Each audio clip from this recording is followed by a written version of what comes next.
Sydney energy forum. Recently Sydney energy forum में India ने दूसरी कंट्रीज के साथ पार्टिसिपेट किया। सिडनी एनर्जी फोरम को ऑस्ट्रेलियन गवर्नमेंट ने इंटरनेशनल एनर्जी एजेंसी के साथ मिलकर होस्ट किया।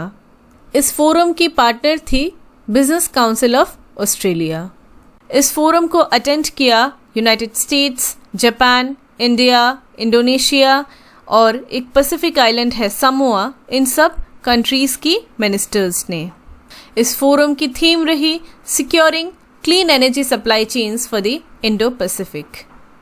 इस फोरम का मेन ऑब्जेक्टिव था कि किस तरीके से डिफरेंट कंट्रीज के बीच में इन्वेस्टमेंट बिजनेस को बढ़ाया जाए with a focus on innovation in clean energy technologies, solar energy, hydrogen, critical minerals, batteries. जो क्लीन एनर्जी है इसके ऊपर बेस करके किस तरीके से कंट्रीज के बीच में इन्वेस्टमेंट्स को बढ़ाया जाए, बिजनेस को बढ़ाया जाए, इनोवेशन को बढ़ाया जाए। एट प्रेजेंट पूरी दुनिया एक एनर्जी क्राइसिस के दौर से गुजर रही है। इसमें रशिया यूक्रेन वॉर तो आता ही है, जिसमें यूरोप जो है रशिया के ऊपर काफ़ी ज़्यादा डिपेंडेंट है फॉर इट्स एनर्जी रिक्वायरमेंट्स। इसके अलावा फॉसिल फ्यूल इंडस्ट्री जो है जिसमें क्रूड ऑयल आता है, इसकी भी कार्टेलाइजेशन होती है। प्राइस, डिमांड, सप्लाई सारा ही जो है ये डिपेंडेंट है ऑन अ फ्यू कंट्रीज। इसी कार्टेलाइजेशन को रोकने के लिए रिन्यूएबल एनर्जी का रोल आ जाता है यहाँ पे, और इसी को मद्देनज़र रखते हुए काफ़ी ज़्यादा इनिशिएटिव्स लिए जा रहे हैं और उसी का एक पार्ट था ये एक फोरम। इस फोरम में इंडिया ने ये रीआइटरेट किया कि किस तरीके से शेड्यूल के 9 साल पहले ही इंडिया ने अपनी क्लीन एनर्जी टारगेट्स को अचीव कर लिया है। इंडिया 162 गीगावाट का रिन्यूएबल एनर्जी कैपेसिटी को इंस्टॉल कर चुका है।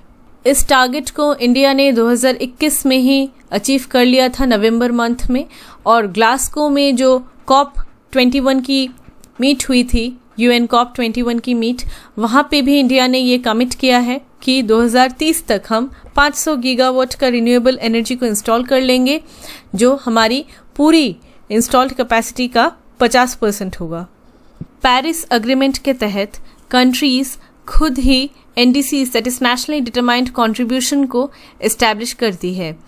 NDCs में कंट्रीज जो हैं वो टारगेट्स लेती हैं कि क्लाइमेट एक्शन प्लान के तहत वो कितनी emissions, green house gas emissions को कट करेंगी और क्लाइमेट इम्पैक्ट को कितना अडेप्ट करेंगी। इसका एक टारगेट जो कंट्रीज पार्टीज हैं पेरिस एग्रीमेंट की, वो खुद ही सेट करती हैं अपने लिए, और हर 5 साल में अपडेट देती है कि वो अपने टारगेट के कितने पास है। 2015 की पेरिस एग्रीमेंट के अंदर इंडिया ने ये कमिट किया कि 2030 तक इंडिया अपनी जो भी एनर्जी रिक्वायरमेंट्स हैं उसकी 40% रिन्यूएबल सोर्सेज से प्रोड्यूस करेगी। यही इंडिया का NDC या नेशनली डिटरमाइंड कंट्रीब्यूशन है।